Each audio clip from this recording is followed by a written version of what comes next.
Hi, here I am again, just to give you a quick update on what's happening with the petition to get clean air for Southall and to stop Berkeley Group's Southall Waterside making Southall stink. Firstly, I'd just like to say a quick thank you to everyone who's signed the petition so far. That's fantastic, amazing that so many have done so in such a short space of time, and also to everyone who's shared it with any family and friends. Please continue doing so, get your neighbours to sign it. Anyone who hasn't signed it, please get them online to sign it if you can. The more that we get signed and the quicker, the sooner we'll get some action, I think.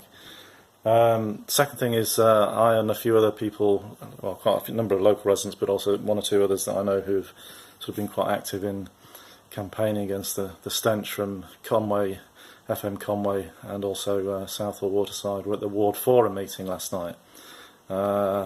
Packed meeting, great to see so many people there. A lot of anger about the stench, understandably, a lot of solidarity about the stench.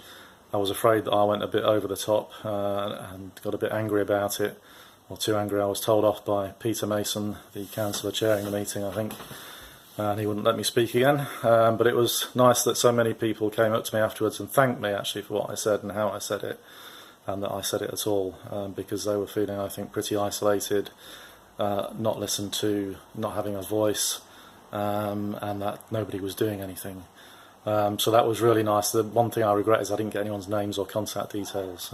So hopefully we'll meet up again before too long and just, sign the petition, get on Twitter, get on Facebook, all the rest of it.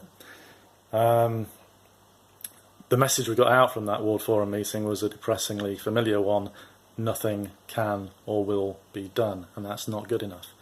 I got lectured on being a good neighbour and showing respect for my neighbours, but as I said to Peter Mason after the meeting ended, I said to him that good and respectful neighbours don't go around leaving bad smells in their neighbours' houses and gardens day in and day out, and they certainly don't do it or continue to do it day in and day out after they've repeatedly been asked to stop. And that is what Berkeley Group are doing.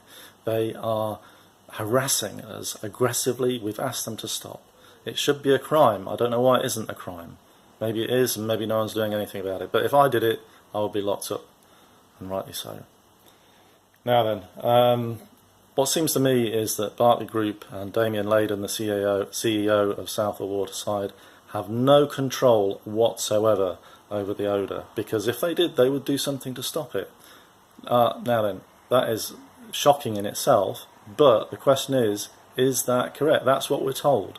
Nicole, who is their PR consultant from an external company called Local Dialogue, and Nicole, if you're watching this, I do apologise for laughing when you said the name of your company, Local Dialogue. I just thought it was, laughably ironic, I'm afraid to say, that the name of the company is Local Dialogue, because I don't see any local dialogue happening at all. All I see is a monologue from Berkeley Homes telling us that they are doing everything they can and they're sorry about the continued odour. We keep asking you to stop and you won't stop.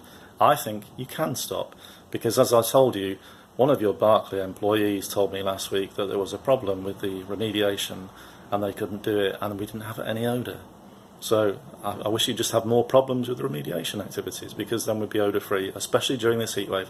So I believe you can stop, but you won't stop, and that is really outrageous. Okay, just one quick last thing. Today was published, I think, or recently published, an article in the what's called the ENDS report, which is a specialist industry environmental online publication.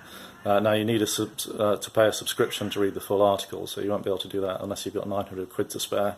But basically the summary is there on site, and I'll give the link in the text notes.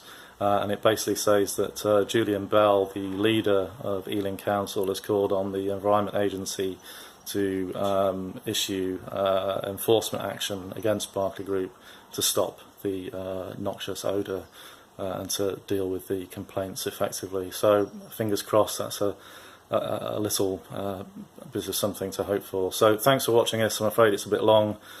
I do tend to waffle on a bit, but there you go. Okay, cheers, bye.